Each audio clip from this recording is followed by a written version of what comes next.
I think I can manage without it. You can hear me? Okay. Yes. Okay. Why don't you finish up telling us about your other trips here, and especially the one with your grandson? Okay. Well, should I start with how I met Pearl Buck? Not yet. Not yet. Okay, later. I'm now. Can you hear me without the microphone? It's a little loud. Okay. But you know what, if you just put it down, I know it's too loud. I don't want the echo. Okay. Does this work? Yes. The one in the back? Yeah, okay. I'm now a resident of Kirkland Village, which is a retirement community in Bethlehem. And occasionally they take us on tours, and the last time I was here was for the Christmas show. So we had a busload of people, and I came in, and I looked at all the, there were some very nice things. I didn't buy anything, but I enjoyed it. And interestingly enough, I met this lovely lady, and when she found out, every time I've been here, I have told the volunteers that I knew Pearl Buck, and no one reacted to it. So I was very surprised that finally somebody, you know, it was an honor to have known her, and it was an honor to be intimate with her.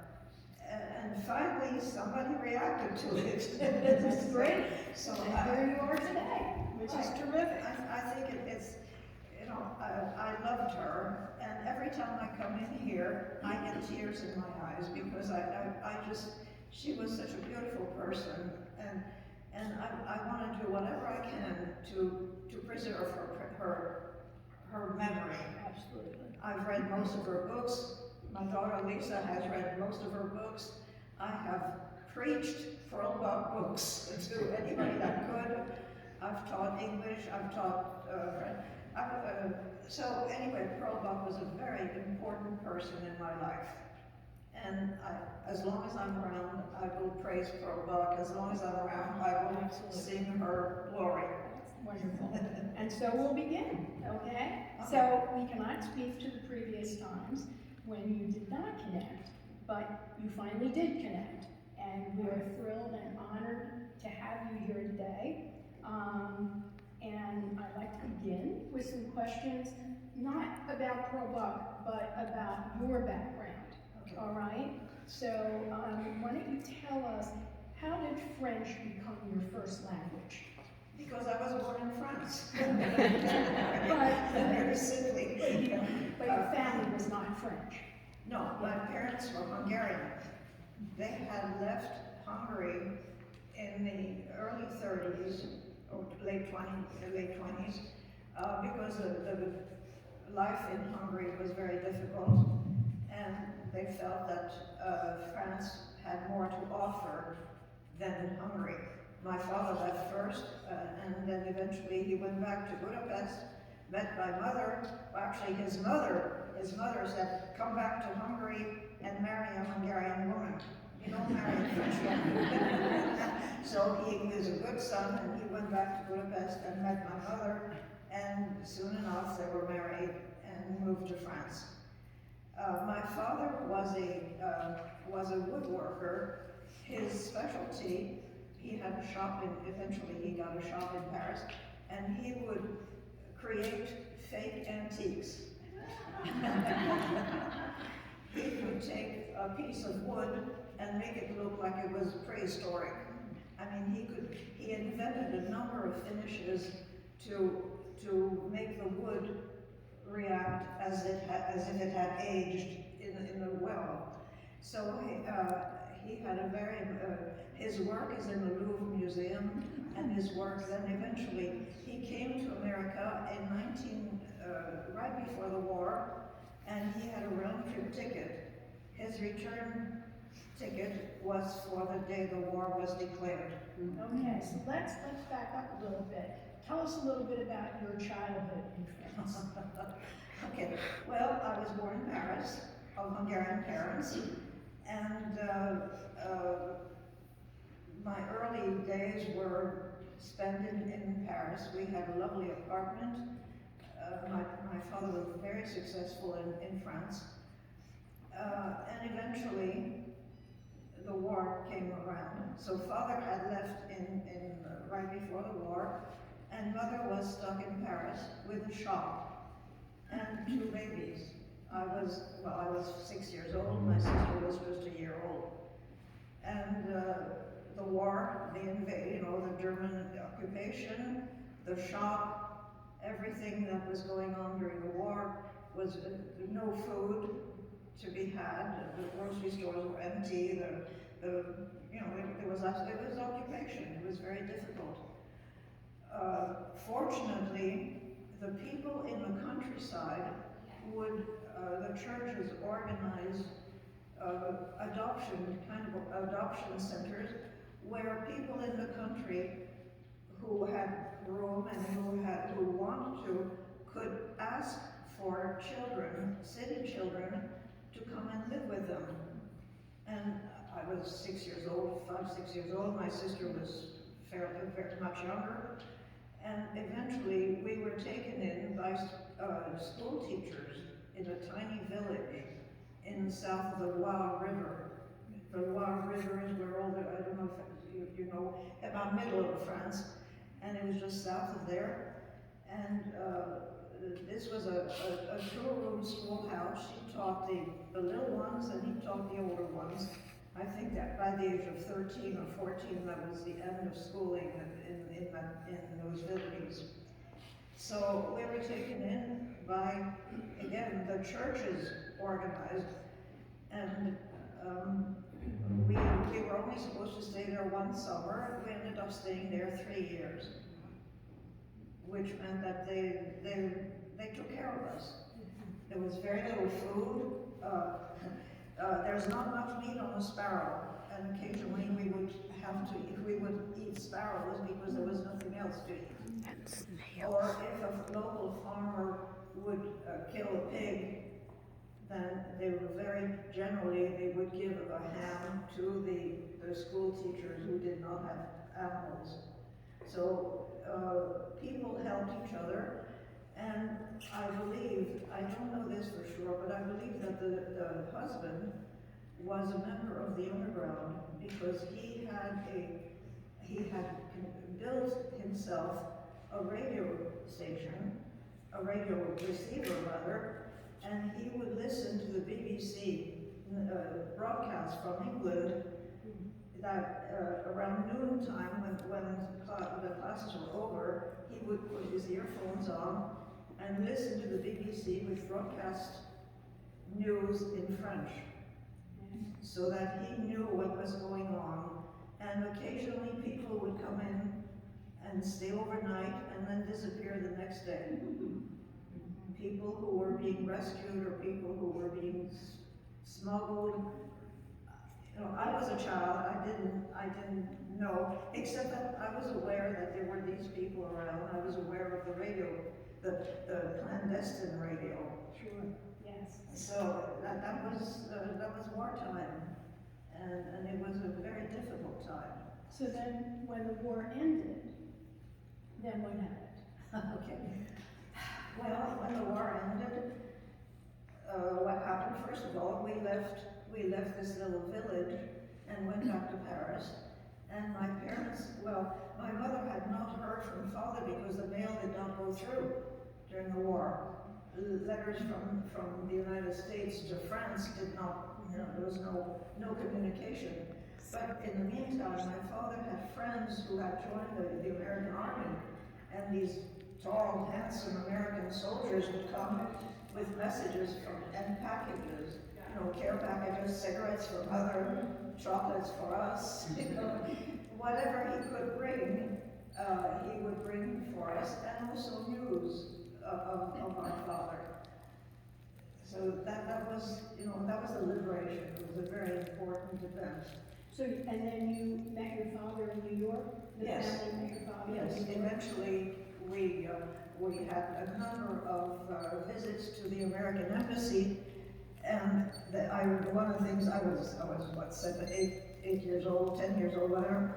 we met the consul, the American consul in Paris, and I remember he made me swear that I would be a good citizen in the United States.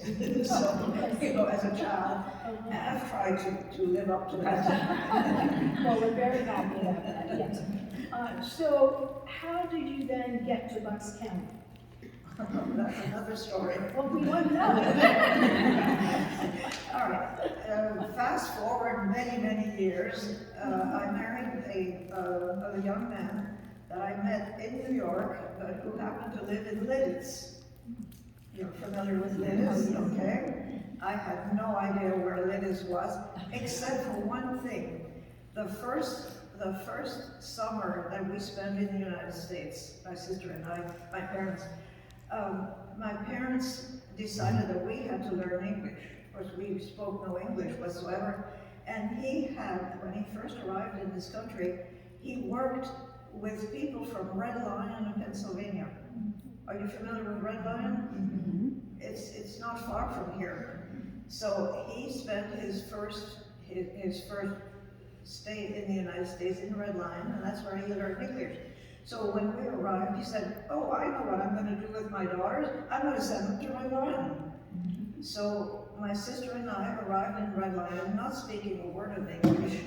No, we were interviewed by the local newspaper, and I had no idea what he was asking or what we were saying. We were speaking French, he was speaking English. But anyway, by the time we finished the summer, we were able to communicate in English. So then from Red Lion was our first contact and then with American society. You made your way to Bucks County through your husband. Yes. Yes. Then, fast forward a number of years, I had graduated from high school. I had no more accent, and that's something I wish I still had. I wish I still had just a little bit of a French accent. Unfortunately, in New York in those days, there were so many foreign students that the schools had special English teachers to teach foreign kids, to teach proper American pronunciation. And that's why I have no accent. I wish I did. So you arrived in Bucks County. Yes, I'm sorry. That's all right. Digressing. All right. That's all right. The reason we were in Bucks County was that I was married by that time. I had two daughters. Lisa is my first daughter. I have another one who's a nurse. And he decided he was going to go back to school. He was accepted at the University of Pennsylvania to get his master's, but we had no income, which is kind of a handicap. So we had friends in Doylestown. Some of you might even know them, the Martins, Sue and Fritz Martin. Oh, yeah, I know. Mr. Yeah, I know. Right. We met them, actually, we lived in Lancaster when we were first married, and they were our neighbors. So that was our contact here. And so we, of course, without an income, we couldn't rent a place, but we found a job as caretakers on an estate in Pipersville. So they provided us with an apartment. I don't remember if we had a salary or not, but at least we had a place to live. And they even built an extra bedroom for the apartment where our daughters could. They really wanted us there, and it was life for me. So James Nitcher lived down the street from us. And then that's eventually how I met Pro Buck is part of that story. Okay, and that is my next question. So, how did you finally met Pro Buck? Okay, my father, being somewhat of a philosopher, besides being involved in antiques, realized, or he knew instinctively, that China was going to become a very important world power. And my sister, who was born in this country, he decided, well, we spoke French at home, she spoke English, of course, at school, but he decided that she should learn Chinese and sent her to school in Taiwan for a year when she was in her teens. And she became fluent, so she had 3 languages. She had French at home, English, of course, and Chinese. And eventually she trained as a translator for the United Nations. Except that by the time China was accepted in the UN, they said, no, we will not accept an American translator, we want our own translators. So she was never able to do the simultaneous, though she had trained for that. And eventually, she now lives in Texas. There's not much call for Chinese in Texas. So your father. To clarify, my grandparents had a 3rd daughter in America. She was not the girl that was in France with Mom. It's my Aunt Tina, who was American born. And she was the love child when they came to America. When they finally got back together after 7 years of being apart during that war. So, yes. I just want to clarify just a little bit. That's great. So you're in Bucks County. Your father is concerned about your sister. Right. And what does he tell you? All right, so he said, well, my parents realized that Pearl Buck lived in the neighborhood. So he said, well, why don't we go interview Pearl Buck and see what she has to say about Christine's Chinese knowledge. So I wrote a letter to Pearl Buck, except at that time I called her Mrs. Walsh, which was her name, not Pearl Buck. And her secretary very kindly answered and set up an appointment. So Mother, my sister Christine, and I came to meet Mrs. Walsh.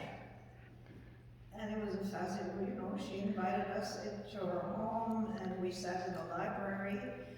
We had questions for her, and her advice was, well, there's really not too many places where you use Chinese, except in the business world. And so there was really nothing that she could recommend for us to do. And so eventually my sister married somebody and moved to Texas. Yeah, right. But at that meeting, she found out that I was French. Oh, you are French. She had gone to school in a French-speaking school in Switzerland.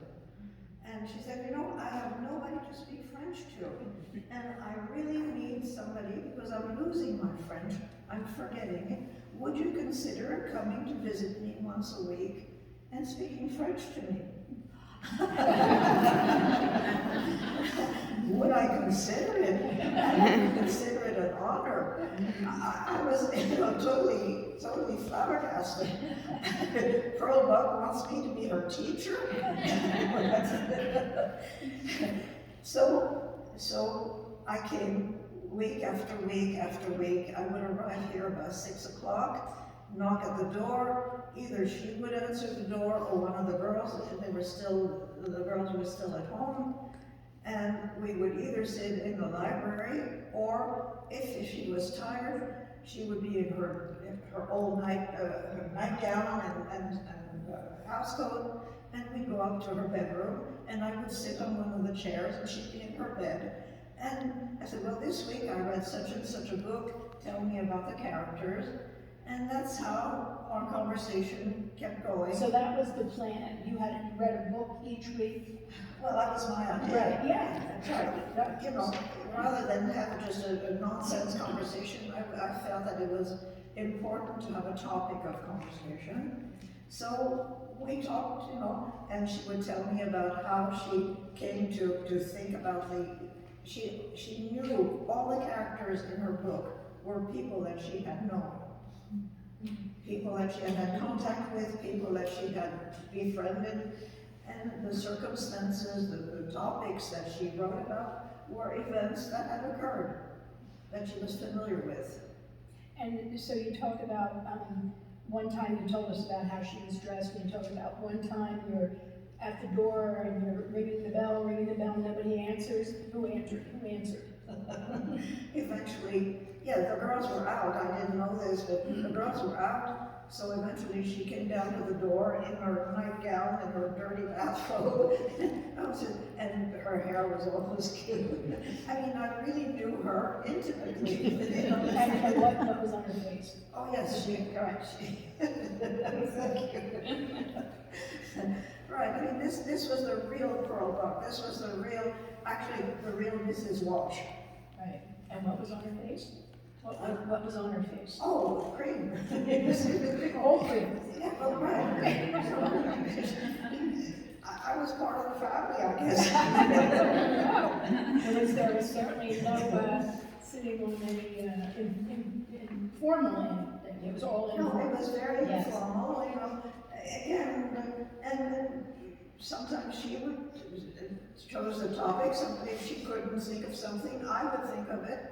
And it was a very informal conversation. It was just lovely. So it sounds, so Friday evening at Green Hill Farms was very lively and stimulating, right? Right. Did you ever meet Ted Harris? Well, that's... And what did Pearl tell you about him? Yes, I met Ted Harris.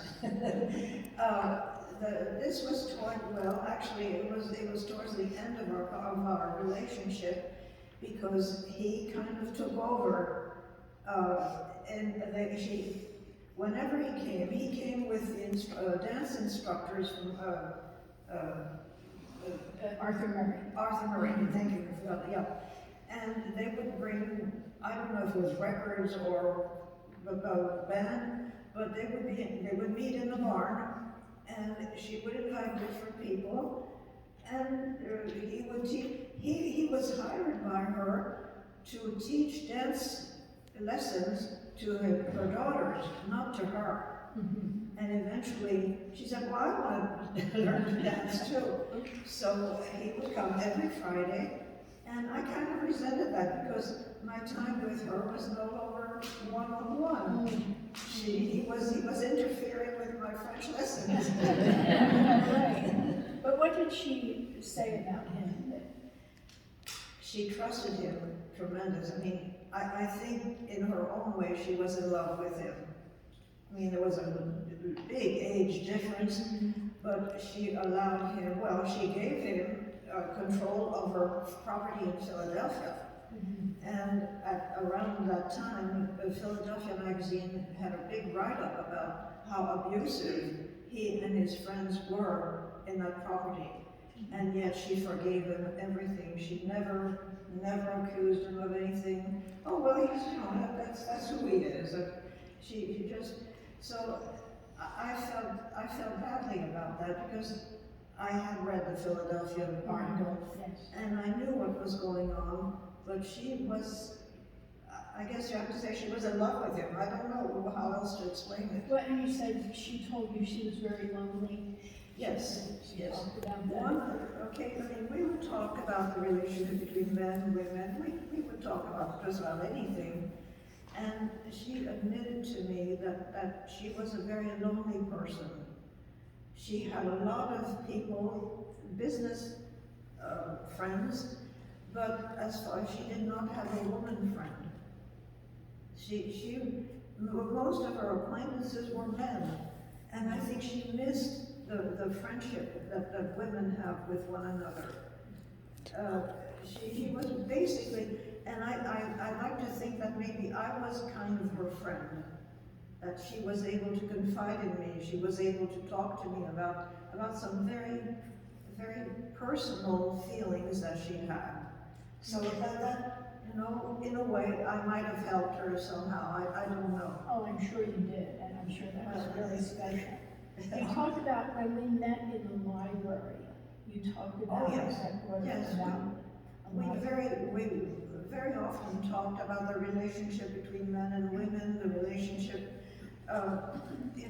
and I think the sad part of her life was the fact that she did not have women friends.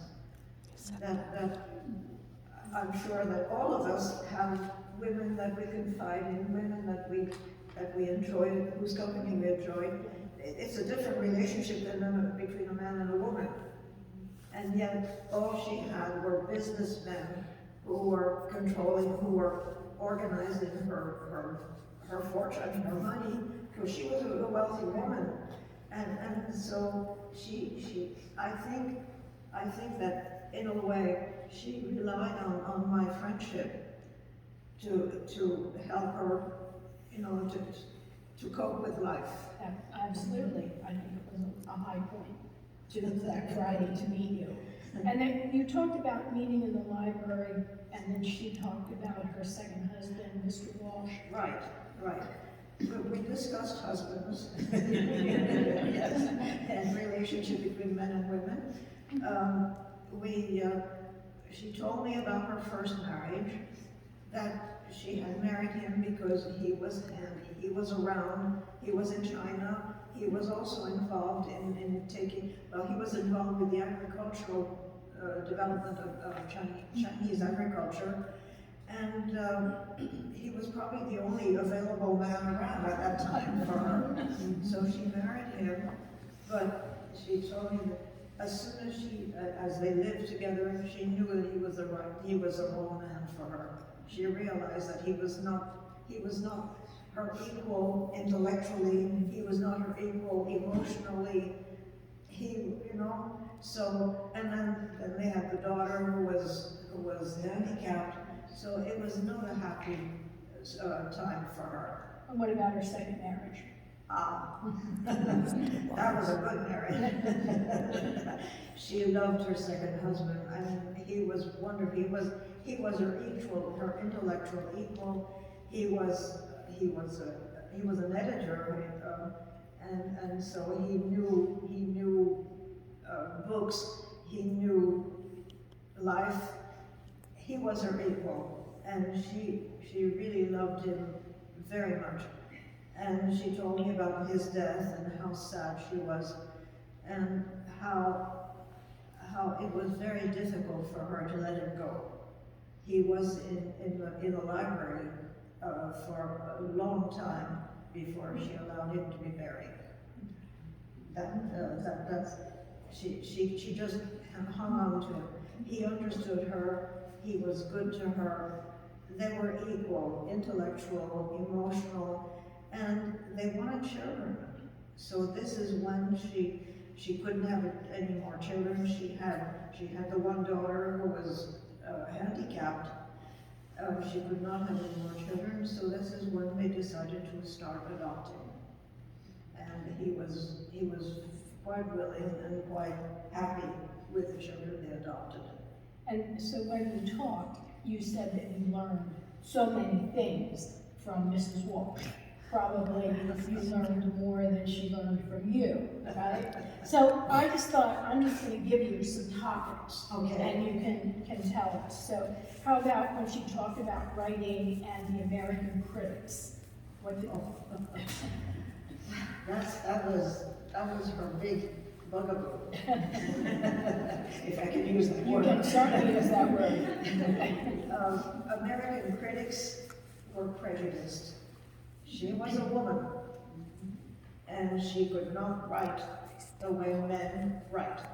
Men are much better writers than women, and this is why she wrote the book, the John Sedge's book, the 3 books, that she wanted to show the public that she was able to write the critics said, oh, the only thing she can write about is China. She doesn't know the United States. So she decided to write books about the United States under the name of John Sedge's. And the books were received very, very nicely, good reviews, good, people read them, they became bestsellers. And eventually she said, I wrote those books. And the critics were, wow, she wrote those books. And she talked to you about her love of children and her sadness about Carol. Absolutely, yes. And you talked about it, she told you a story. Right. We occasionally talked about Carol, No, that's the handicapped daughter. Yes, yes. Right, yeah. Mhm. Yeah, it was the tragedy of her life, because she really loved children. She wanted children, and this is, I think, one of the reasons the Pro Buck Foundation was started, because of her love of children. You know, she felt children are the promise of the world. I mean, without children, what future do we have? We don't. So she decided that, I think the big tragedy of her life was the fact that she had a handicapped daughter. That really, and that she could not have children after that. That was to her something really tragic and very sad. And we talked about that occasionally also. And she talked to you about when American wars, when America invades, and the children that are Right. born and babies. So one of the things that she was aware of is that as soon as American soldiers landed in Asia, in China or Japan, excuse me, I'm losing my voice. Yeah, I'll call you.